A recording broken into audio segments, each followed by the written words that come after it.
lapa chunam sipai alahi zik tu Crosby haugi kaneu lai khu ka he thei masang ki patin kapa la tapu kanu to khosa ka hiu ahin la kapa lok chu kanu na kila sakpun e he saklo bok hi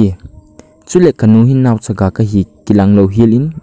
eilung sidin e ki pak sak jing sekhi kanun eilung sit na zalin pa nei lo ka hi lam ka ki hedok pun kanu chu kanu le kapa ka bang kimin ka koi hi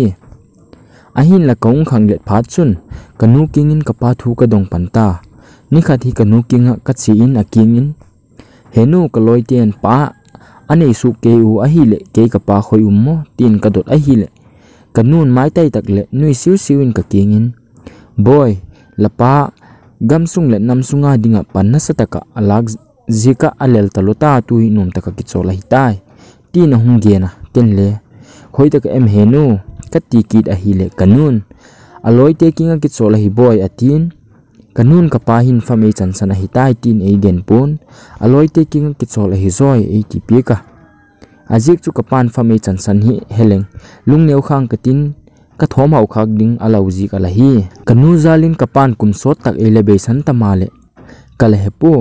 ahin kahung khang phada kapa umloju kalung adong ma jingta chule kaloi te hon kapa thi a hi tak dan egen sikun ahi le kalung khamma ma sika jipha tak chule avel velin kanu kadong sika kaloi te hon kapa thi ta a hi dan egen mun phar un kanu kin kadong kita nu kapa khoi mong mong ahem kaloi ten lapa athi a hi ta e tiwin katin kanu kinga chun ka jing a hi le kanun kapa kana ka jing chu e mu phat in boy loiten a he thim lo a hi ngai ti boy lapa tu hi chang no phaya uma hi atin ken le henu ji tak chu khoi tak a hi em ti ka dot ki nga la hi le solam kaya tang sang tak khat e ko mu in ji tang sang hial lampek a khu a hi boy 18 ken le atilanu bang ti ka pa in hungai lo ahem ka ti kit a hi le kanun boy lapa hungding ho tu ten a phalo a hi ate kapa thilo wa hi dan kanun e yen phat in ka kipak ma jinga je ki panachun kaloi te hoking in le kapa thi poi tin kanil sekta je phat tak chule kaloi te chun e nui san sek o ahin la e nui san chu bangman le ka gel po kumsot tak kanu to pa te ni ho kamang seko kumte lem zela tangwal ko hung hita ji ni the ka hi tak zik chun ji nei din kanun e zol seka boy la pala tu chani na hung kile ki tapun keila ka zong khal mama jingta na siam zo ka hi tapoi la sep le bola la ki thu pi theding hol tan boy ate nunga wak neya ji wak nei jing ding chu ke ka ki zapi mama jinga ahin la kanu thu gen chule adika hi jika ki hen mil san the ai po ken le kanu kingin henu lei thu hil na chu ka he thim hi ahi le nun nang ka ji din doila nei em nangin la doi gol tak e hol pikin nang doi chu ka doi hinu ka ti a hi le kanun ka king in tin again kita boy ke doi le doi piding a hi le la pu te chanu amin kimneu kitinu khuto ko hung doi sakin ama khu ka doi lam tak a hi ate je phala chun ken le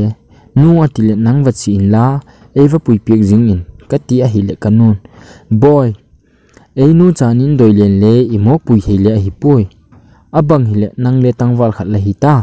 lapu te wa ve ko min lapu te khun wa chi in la lapi lapu lung wa hol in la kimneu le wa ho pi phot phot in boy ate jipa da chun ken le kanu thu gen te ho chu dikka sama ma jinga jipa chun kapu te kholam zon din ka kisa kanun ka van e simpi ka jingkal matakin kapu te kholam zonin ka ki pan thoka kapu te khu chu tu le tu chandel district sunga kho khat a hi ahin la a khomin chu gen da hi tiu lampi chu hak sama ma jing hi kalampi hona hi gamla ka hin chungleng wacha le gan cha chum ham gina solem lum jingin angai ano mama jing hi kalampi zot na in sakhi le sajuk le kasidoka tulai pawa ki gending hile gan cha hun abang jing hi kapu te khu ka tungling kunin khomolin chutna ki do ala umin ke le ka gim zik chun ka ki chola chom khat ka ki chol a hi le mi ho sagit ka he ken le ka vak het a hi le nu mai hun khop hung ki zot in thinga hung pu win ke lam hung zu no ken le ma ho chu ka ngak doka ala ko nu pi khat ki nga chu he nu ka pi ti ting te in lei hil thi diam amau ki nga chi gu ka hi te ka dot a hi le aman le ka king in agam la tapoi khonak lam a hi achanu kimneu le om hi latin kimneu chu akoka kimneu in ka king in heu bang thu a hi mo la hol chu kanu a hi atin je phat chun ka ke tonun ain lamu ka zun o ainu ka tungun anun ke ei mu phat chun boinu la hung ki ton pi chu ku mo atin a hi le kimneu in ei hung ena je phara chu ken le anu kinga henu ke kamin min thang a hin kanu min chu heling a hi ka khominu le ka gena kanun la pu te va ve nei te ka hung a hi katin a hi le anu chu na thil bol lai a hung tai sana ei hung na in ei koya ka kingin ka pum pumin boy kalung la su hel ta lui tigula dam ta kalamel muki dinga le kala ki gel khak lo a hi boy hung thok kit mai tango enti la chapan apu te in sung hung to ta ve boy hung thok kit mai tango bangdinga la ji le la cha gen thei thok dinga la tai san a hi em tin ka pichu akap ngoi ngoya a hi le ke le pasal ka hi wang chun ka ki sum zo sam pui ka pi thu gen ki pana chun ka pa nei bi san a hi thak dan ke he thimin kalung thi me sun a dik hi leng vai ta ka pi chanun chom khat mong mong ka umu a hi le ka pin ka king in boy lanu la adam dam na em lanu le kam u na lom lo me atin ken le ka pi king in happy kanu khut lung sirum ta ka hi ka pa thi lam jing le ke e gen pon ama na changa ka pa pula do win ke lung thim nop loading anum poi ti ka don hu a hi le ka king in boy ati le lanu chu adam dam na em banga boss kem e tikida ken le happy in sung wang hak sa taka khosa ka hiu kanula adam lo jikin ka ki chol saka ken ka changin nek le cha hol in na ka sema e ki thu pi ding om lo jika kanun ka kinga boy chinlang la ang koi ding le la ki thu pi din la ji din la pi la pu king in kimneu wadun in ti kanun e hung sola hung ka hi pi jejek chun lung si takin kanau kimneu kadam sung ko pi ding in e hung phal pik te te un tin mi ti pot pum pumin ka don zinga a hi le ka pin ka kingin boy lung neu him him kin ngai ti kimneu hi nanga dinga ka hing a hi hung pi te te ding ka hi happy ka ki pak ta lui pi kanu gen theina khu ka en zo pui boy lung dim him him kin lanau kimneu to la hi phat ta kul lanu le ki pakin tin lung mong ta dinga hi lung kham him him kin tupa ti nei hung thamonga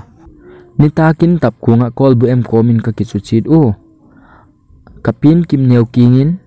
boynu lapien thang ni akipat in ni sina lamasang hin khu ding pau chapnan ka hejing seka pasal la nei thina ding le in chen la nei thina din chunga pa pathin king ka don seka pathinin ka pau chapna eido nu hi ta na enin tun la umin thang hi neo cha hi ki pata apana abe sana anu to gen thei takin hung kho sa to o pathin he pina le anu ku kal na jikin tangwal piting tak a hi ta tun api ke king in happy kanu le ke latu pa doidan in lungsi takin kanau kimne hui damsung ka kopi din e hung pen tin e hung gena jijik chun ka it ka chanu boy ke ma doidan in wang mi hausa le minop satak to laki cheng sangin la u hi to ki cheng leu chun num sa zon latin in sung le ki kinai deu deu in tin ki happy na le kilung si na le pun be in na katin nang bangai dan la nei em boy tin ka pin kim neu adonga a hi le kim neu in tin adon hu a nu nang ka chun nu la hin nang in ke ya dinga phana la ti ti chu ke la chanu kim neu in ka pom vek hi ka chun nun ke din phana ati ti na mun chu ling le khaw umpu nat nu atin a hi le ke chu le ka ki pak ma ma jing ta ka pin tin hung gen ki ta a hoi ta loi boy a hin la bangding chu hilele lani to le ki ho kit phori ti win atin je zo chun kim neu in an thu ka ki pak tak le tai takin an kung ka khom o loting taka inlam ka ki le theina ding in pathin king in ka don jinga kanu kinga ka ki le kit phat tak le kanu ki pak ding dan ka gel a hi le ka ki pak mama jinga ahak san nalai tak le athupi nalai tak a fel dan a hi tak zik chun kalung thim anum in agu ka ki pak mama jing hi kapi te kinga hun som khat mong mong ka uma kim neu to le ka kinel pan panu ni khat kim neu to ki hui tha komin ka wa ko kim neu in ka kingin heo la in sungo hung lu ding ka gel a hi le agu kin ka ki sung la e a hung tin ken le naw ki sung la na ding bang ma him him poi a ki sung la ding chu ke le kanu ka hi zoi a zik chu boy mi gula hawa num sa ka hi po mi nei zo lo tak ka hiu ka ti a hi le heo abang chu hi le ki sung la na hi lo sap nan a zui num in zik chun i panin thei top su hi tin ki sung la lo gelin hi ti o ahung tin a hi le ka king cha khel in ka naw kim ne in ti chu ahung gen a hi le ka ki pak ta lon ken le boy ka ki nep khel lama loting in ka ki nga hi la chungin ka ki pak tak zet hi o ka tin a hi le aman le heo ken mo nang nu nu mu kal ka ngak la hi atin ken le naw nunun ahung nga in amo ding in ahung doi tak lut la hi lami ji a he chinin ama kinep na theile hi zeka nang kinga ai hung so la hi he nu lung tu pi panin mo su gu te te ti o ka tin a hi le aman le o le u heo loi le pai tien gen the in sung le thing tang gam tin gen ma leo ken wang dang dat na him him ka nei poi tia dinga nang le nu chu mi man tam tak le hiu boy kapu kapa gam hi kalam tu la hin kapu kapa chon dan gula kele ka ding a hi azik chu tu lai khanga mi te chon dan hi kilung si na tapon mani masia kitha kimat na gam miya gu khok salo a hi taw kapu kapa te ji gu lom hin ala po hi katin aman le e chulam mo u la thugian chu adik khu mai hi kele kapi sul nung zui ding ka hi atin nom takin ka ki holim mo kapi te kingin thakhat ving veng ka uma ji zo chun kele in lama ki le din ka uma ka chi ding kunin kim ne win kele kanwa dingin thei ga hun khop ei sim pi ka kachanga ka chi ding anop lo ji kun loi chal khat ahung kaiun kim ne win ka king in heo ji loi chal hi ki kain la ma the thinan mang in tin ahung piwa loi chal chunga chun van hun khop ka simu ka chi ding kunin kim ne win ka kingin heo ken milung neu ho ka hoi jizik chun lung neu kin o nanga ka hitai nunu to ke hung pui ding in hung kit un o atina hile kapin boy in la tung pha tak le lanu kingin ka thu hung gen ho kha gen in lang lanu to lanaw pui ding in hung te te un o tin hung gen in kele chom khat zo in ka ki pan do ka loi chungin ka ki chun kim ne win thei ga hi simpi ho chu ka ne kalung hel ma jinga achang le ka ki pa ka achang le kim neu nga in kalung thim athom haw ma jinga kim neu te kholam ke ena ka thil vong vonga agam le atang in ei hung dal hi le kilom takul in katung thei mong mong tapu ji pha chun ke le kadinga hun tinin kalung thimin la cham jing hi kalung si la ang sung ki pat gam na din le phal pui mo lalung si ke lung mo na din ki le kit in ke lalung si le nang ang lum koi din hung ki le kit ding ka hi tin katha ka hi le chom lo kalin gamla pi katunga a hi le chom lo kalin in katunga in katungin kanun kelkot geini la lam tu in ei mu phat phat in ei koi a hi le loi le kathil pu ho chu amu phat chun boy ji hoi khoya ki pal hung la ka hi ti nei hung donga ken le kanu ka ang koya kinga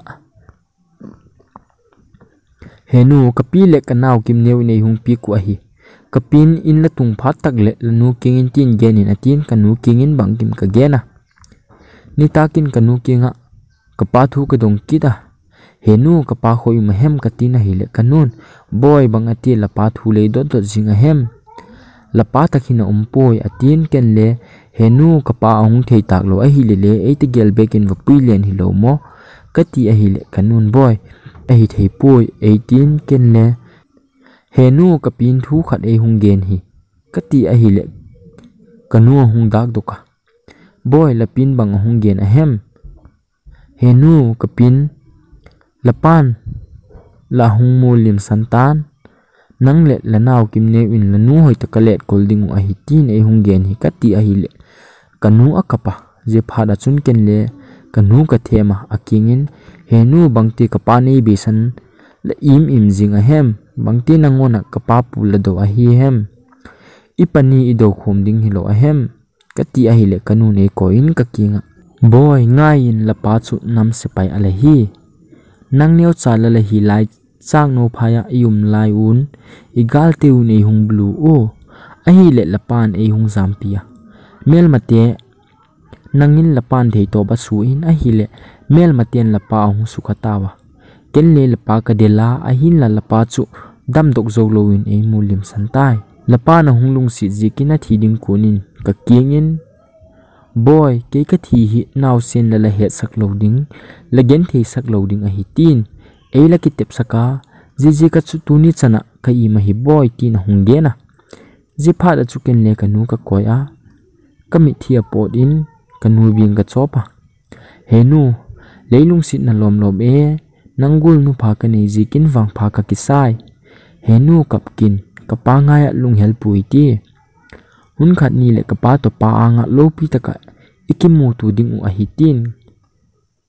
kanu ka thamunga kanu angin ka kitima henu hungen te sak him loading ka hi lachapa ke man katin kanu to ka ki koi o hun le ni telim zelin kanu tak sadam theina ahung kim deu deuin kanu ahung dam loin zal khunin alum luma kanun ka kingin boy lanaw kim neu kam u tai lanaw puin si tai ti atin ken le henu nang la ha zo tak lo to nangala umin la ken wa puing ka dan le lam kaling gim talun boi khan lanu katina hil anom pon nang sanga kamonu king katun masak te che ding a hi atin jiphat chun ken le kanu kanang thei ta po ka ki sawin kanu chu loi chungin ka chu saka kanaw kim neu puidin ka ki pando ko lampi sauthim ka zo tawin kanun boys je tak hin chom khat ki chol hi ti atin je pha chun kanu kapai tha mol letang te ka enun kanun ka kingin boy tu yum na hi chang no phai chu a hi enin je tak hi lapa la hat top na mun chu a hi atin kanu mi thia hung pota ken le kanu kathamung in ka wak vel o chom khat zon ka ki pan dok khit o kapi che khu ka tung tawa kimneu in gali nei hungmun ei mu muin anu avakowa kanu le kapi akim mu pharo chun chom khat mong aki koyun mithi po ni na kap gel o chom khat zon kanun kimneu a koin akingin kanaw lanin ka hungai talun lamel munu min damlo sa san ka hunga hi boy ati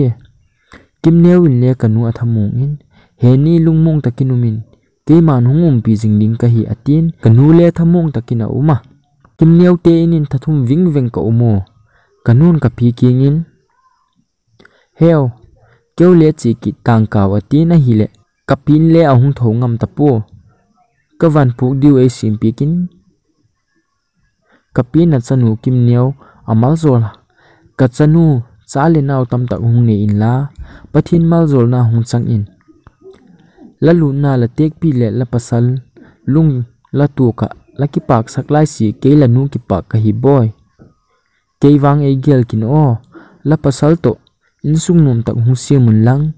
mi te min mu le pathin min mu in nu pan ki lung tu ki ho thei tak hung hiu in boy la ni